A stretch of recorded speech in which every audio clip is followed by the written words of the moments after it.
Hello and welcome to the Changemaking Insight series. I am Anam Vakar with over 5 years of teaching experience in the UAE.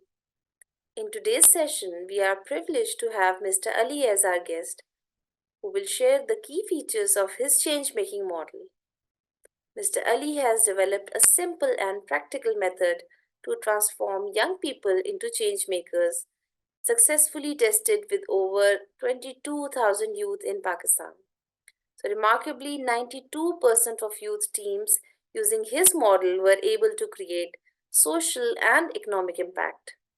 So, this model has also proven successful in Zimbabwe, Kenya, and Mexico. Recently, a very similar model was adopted by the government of Delhi, India, yielding remarkable results. Mr. Ali has been implementing his model for over 2 decades. A brief introduction to Mr. Ali. He is the founder of Yes Network Pakistan, an Ashoka Fellow, and a Service Scholar. Now I invite Mr. Ali to share the key features of his change-making model. Thank you, Anam, for this very encouraging introduction. It is indeed very fascinating to see the replication of my model across different countries, and I hope, inshallah, it will one day fully integrated into our culture and system. So please allow me to share with you the striking features of my change-making model. At the heart of my change-making model lies the trust-based activation. Trust is the cornerstone upon which my entire change-making model is built. Uh, in our work, we trust young people first and evaluate later, unlike other programs where young people are first evaluated, then trusted. And we inspire trust in young people through the provision of trust-based investment. Our trust-based investment is unlike grant or loan. It's a small amount in between $10 to $50 given to young people in the form of a team of not less than 3 or more than 5 members on the premise that if there is any loss while creating a product or service during a span of 2 to 4 weeks as usually decided, we will not ask them to pay back. And if there is any profit, they can donate a certain portion of the profit to my institution or the implementing organization for the expansion of the program. It is amazing to see that how this little investment has inspired so many young people, especially those who were previously ignored and discarded by the society, to embark upon their change-making journey. Since we attach no conditions, no formal presentations required, no elevator pitches required, no sharing of ideas required, it really helps young people to overcome their fear of failure, and it helps them to embrace mistakes without any fear of being punished. And it also basically encourages young people to make mistakes with pleasure. The second feature of my model is that it aims at creating a trust-based environment. It's very common that when we start working with young people, we focus and concentrate only on young people to help them to acquire knowledge and skills. But at the end of the day, remember, young people are not growing up in programs. They are growing up in paradigms, and these paradigms are controlled, managed, and led by adults. And if these paradigms do not give them any space or opportunity to use their change-making power, they will never be able to do so. So the first thing we do, we bring the top leadership on board. We sensitize them, inspire them with the vision of becoming a changemaker campus. And it really helps us to create space for young people to carry out the change-making projects within the institution without any hurdle. Remember that there is no problem with the young people, to be honest. The problem lies in the paradigm in which young people are growing up. If you change the paradigm, you change the results.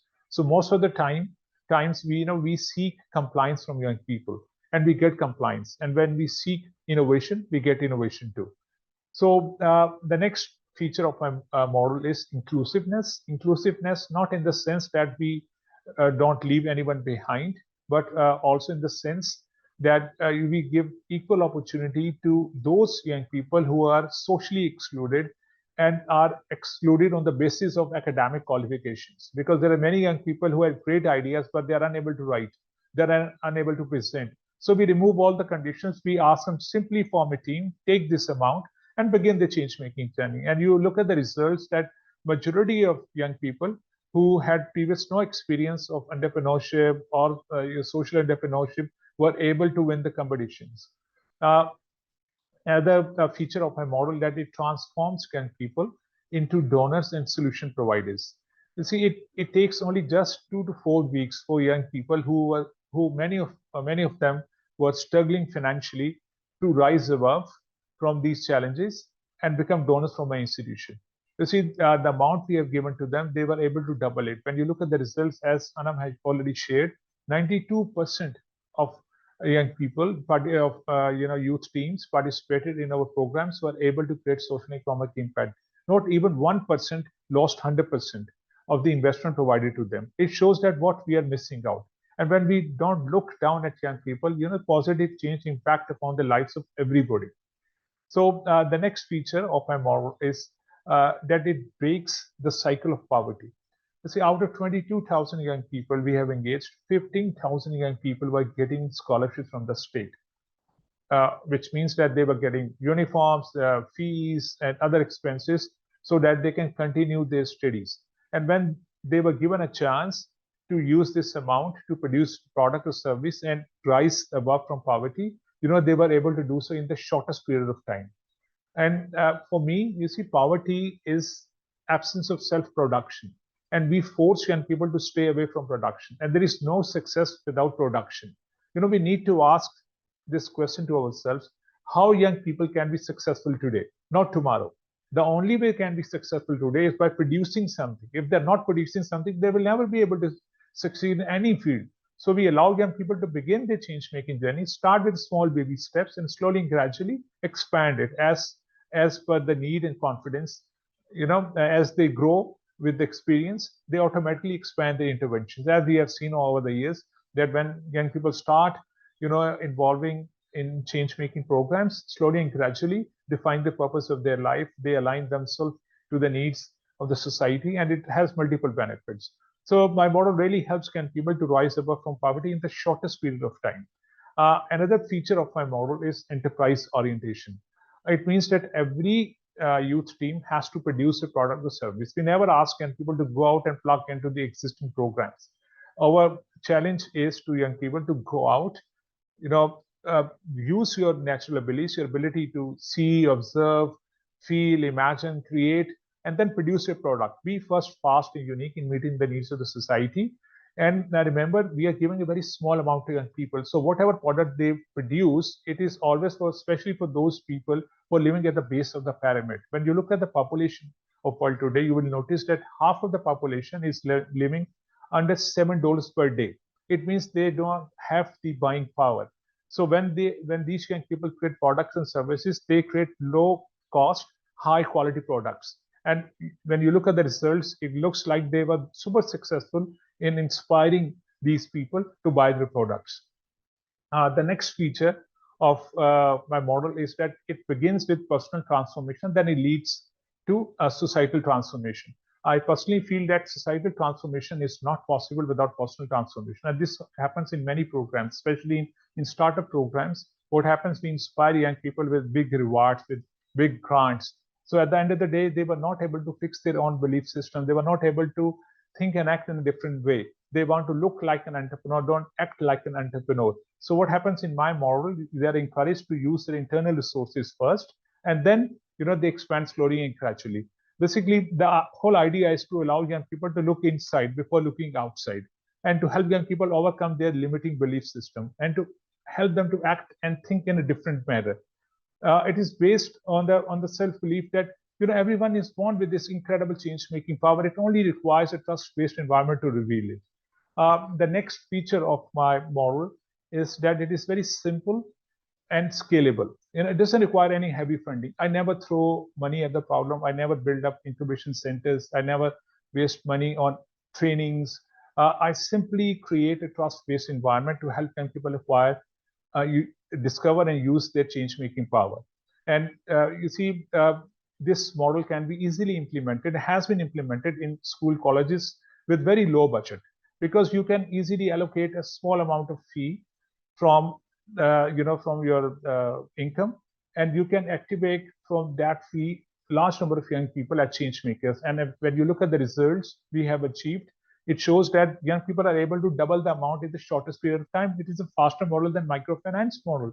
The beauty of this model is that it does not only help young people to rise above from poverty, discover their change-making power, meets the needs of society, but at the same time, it helps educational institutions to generate new revenue and or to multiply their revenue stream.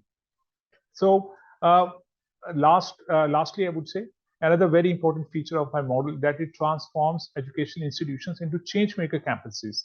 You see, we are living in a very different world today. Today, the rule for thriving has changed. It is not enough to have a lot of knowledge. We need to have, change makers. No institution, in my opinion, can achieve greatness without releasing the change-making power of its faculty members and students. And I personally feel that educational institutions should not be places where young people should only go and gain knowledge and skills. They should be places where young people begin their change making journey. And change making campus is a place where success is not measured by looking at the number of graduates produced, but by looking at the number of change makers produced. So, in my personal opinion, change making is the least used capacity of educational institutions. It's the biggest deficit, and my model really helps educational institution to address this deficit. So, in the end, I would say that for far too long we have subscribed to the theories of prevention and preparation. You see, we have failed as a society to tap the change-making power of young people.